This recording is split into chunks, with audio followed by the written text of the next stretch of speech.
Et ça se passe ici, dans Ici 1920, en Pays de la Loire. La meilleure pizza du monde, entendez bien, est-elle du vignoble nantais ? Eh bien, pour le savoir, il faudra encore attendre quelques jours. La décision ne tombera que le 16 avril. Le concours aura lieu en Italie et un homme du vignoble, donc, y participe. Cet homme, c'est vous. Bonsoir, Cédric Texier. Bonsoir, Emmanuel.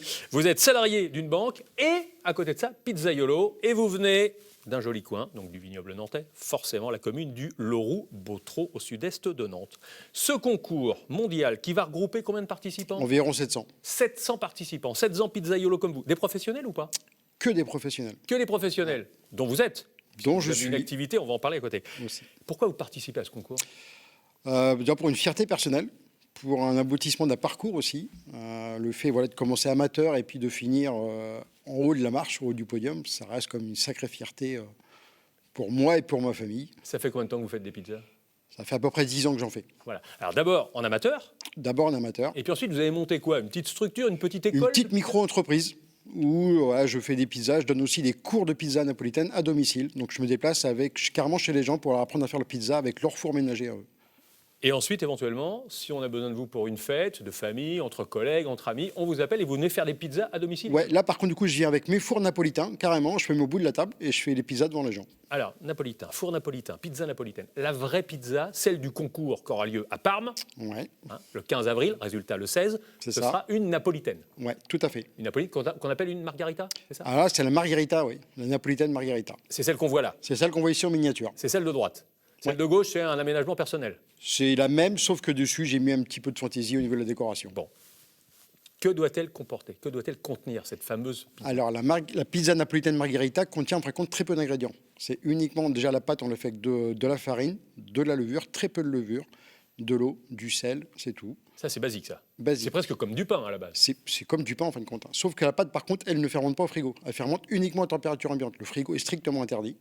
Donc pendant 24 heures maximum. Donc, vous faites, pour le concours, chacun fait sa pâte. Chacun fait sa pâte de son côté. La pâte ensuite, comment vous appelez la pâte une fois que c'est fait ? Un pâton. Un pâton. Le pâton, c'est ce qu'on vous a vu travailler dans Ouais, cet la petite- objet en bois qui s'appelle Une madia. Madia. Donc, le pâton dans la Madia, ça repose quelques heures, c'est pesé par les juges, C'est pesé par les juges. Ouais. et après, le plus dur commence.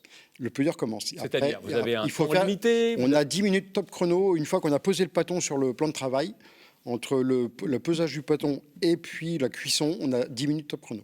Bon, et on met quoi dedans ? Alors, on met uniquement de la sauce tomate Sarmanzano, donc c'est vraiment typiquement italien, de la mozzarella, du bufala ou la fior di latte, et c'est tout. Il y a un peu de verdure quand même dessus. Il y a un petit peu de verdure, alors du coup, on met aussi du basilic, qu'on met avant ou après cuisson, après, c'est un choix personnel. Voilà, ça c'est tout. Et ça, c'est le secret de la pizza réussie. C'est le secret de la pizza reçue. et C'est la plus celui qui est- simple qui soit, visiblement. Ouais, mais c'est celle qui est déposée à l'UNESCO. Donc la vraie Ça veut dire pizza que c'est napolitaine. réglementé. Tout est réglementé. Le poids, les ingrédients, vous venez Les de le dire. ingrédients. La taille aussi. La taille aussi, entre 29 et 32 cm. Ça va être mesuré. Tout est mesuré. Extérieur, bord. le Extérieur, diamètre, la hauteur de la corniche aussi, qu'on n'a pas dépassé. Combien ? Ça aborde à peu près entre 1 et 2 cm. Il y a quand même une tolérance. Il y a une tolérance. Et ça ne doit pas être trop grillé, pas trop noir sur les bords, un Il doit petit peu quand pas, même. ça ne doit pas te cramer. Ouais. Si c'est noirci, c'est mort. Croquant et moelleux. Croquant à l'extérieur, moelleux à l'intérieur. Bon, ça a l'air simple et vous en parlez avec le sourire, donc on sent la passion. Combien de fois vous vous entraînez chaque semaine ? Généralement tous les 2 jours. Tous les 2 jours, vous faites des À l'heure pizzas. actuelle, tous les 2 jours. La famille en a pas un petit peu marre de manger la pizza ? Un peu beaucoup, ouais. Mais de temps en temps, j'en fais des pâtes du coup pour changer. Bon, ça vous vient d'où cet amour de la pizza ? Est-ce qu'il y avait la famille d'Italie, des choses comme ça, Alors, des cousins du qui... tout. Pas du tout de famille italienne.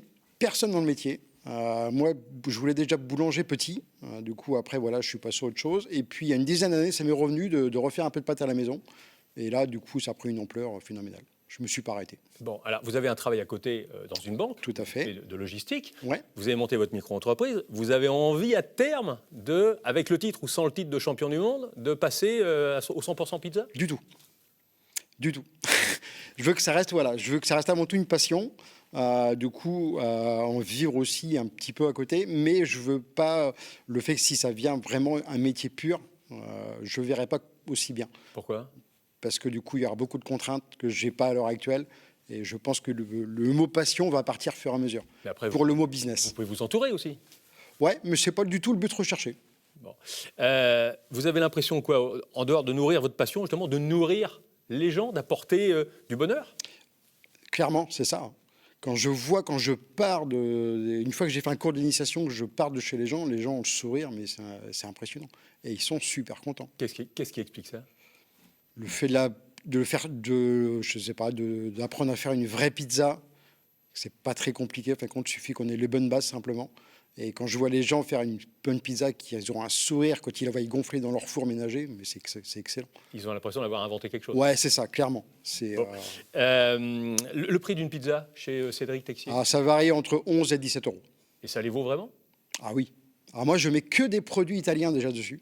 Ça veut dire que c'est pas du local. Ça vient pas du vignoble nantais. Non, malheureusement, non. Donc vous importez tout ça. Donc ouais. elle n'est pas très carbone, votre calzone. Il n'y a qu'une seule pizza, la pizza nantaise, où tous les produits viennent du vignoble nantais. Une pizza nantaise? Ouais, j'ai une pizza nantaise qui m'a fait gagner le titre de champion de France en 2024. Elle est au muscadet, avec modération. Saucisse au muscadet, curé nantais et confit d'oignon.